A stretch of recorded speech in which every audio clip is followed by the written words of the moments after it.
आपल्या नेहमीच्या त्याच त्या प्रकारच्या भाज्या खाऊन तुम्ही देखील नक्कीच कंटाळला असाल ना. म्हणूनच तर आज मी बनवते राजस्थानी पद्धतीने भरवा प्याज. म्हणजेच महाराष्ट्रामध्ये आपण भरली वांगी करतो ना, अगदी सेम पद्धतीने, परंतु याची चव खूपच वेगळी आहे, खमंग आहे, प्रवासात न्यायला बेस्टच आहे.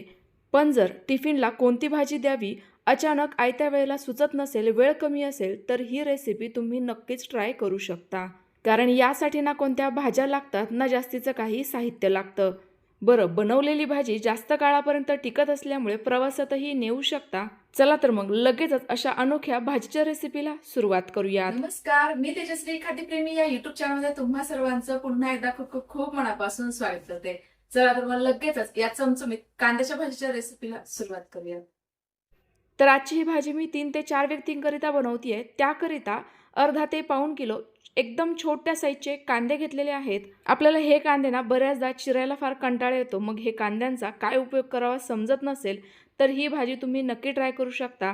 आता फक्त या कांद्यांची साल काढून टाकायची आहे. देठाचा आणि बुडखाचा भाग देखील कट करून टाकायचा. आणि आपण भरलं वांग करण्याकरिता वांग जसं चिरतो ना, अगदी सेम पद्धतीने हे देखील कापून घ्यायचं. तर बघा, आपण संपूर्ण कांदे या ठिकाणी सोलून घेतलेले आहेत, स्वच्छ केले. हे मी कापून घेते. तर यावर्षी असं म्हणतात दरवर्षीपेक्षाही जास्तच उन्हाळा आहे.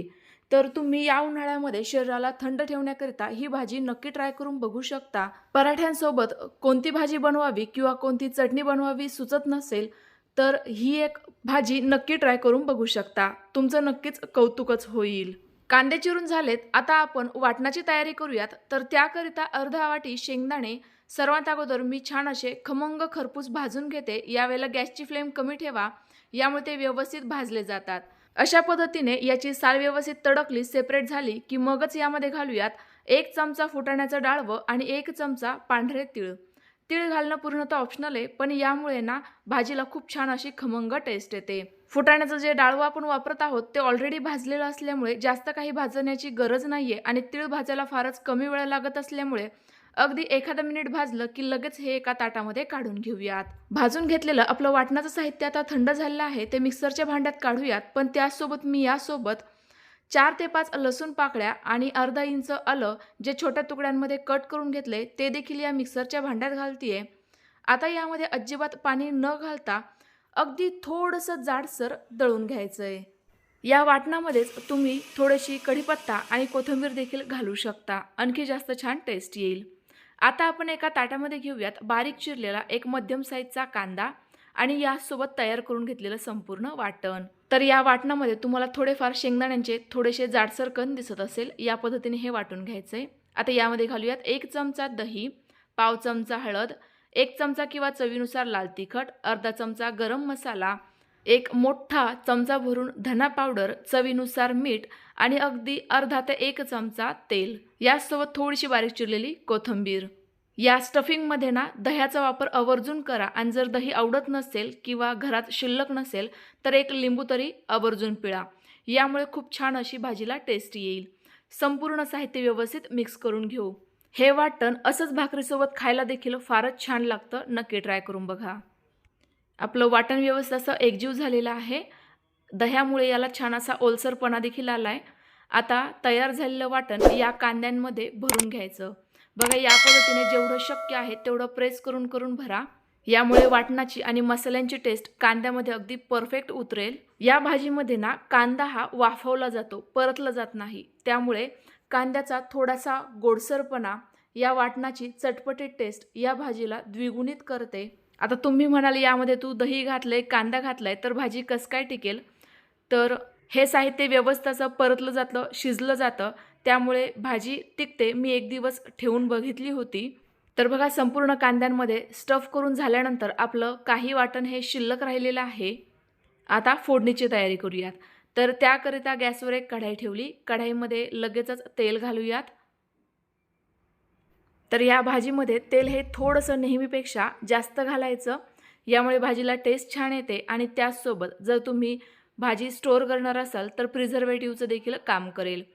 तेल गरम झालं की लगेच अर्धा चमचा मोहरी, अर्धा चमचा जिरे घालायचे. मोहरी छान अशी तडतडलीच जायला हवी. त्याच वेळेला आता यामध्ये हे भरून घेतलेले कांदे घालायचे. याचसोबत थोडासा कढीपत्ता घालूयात.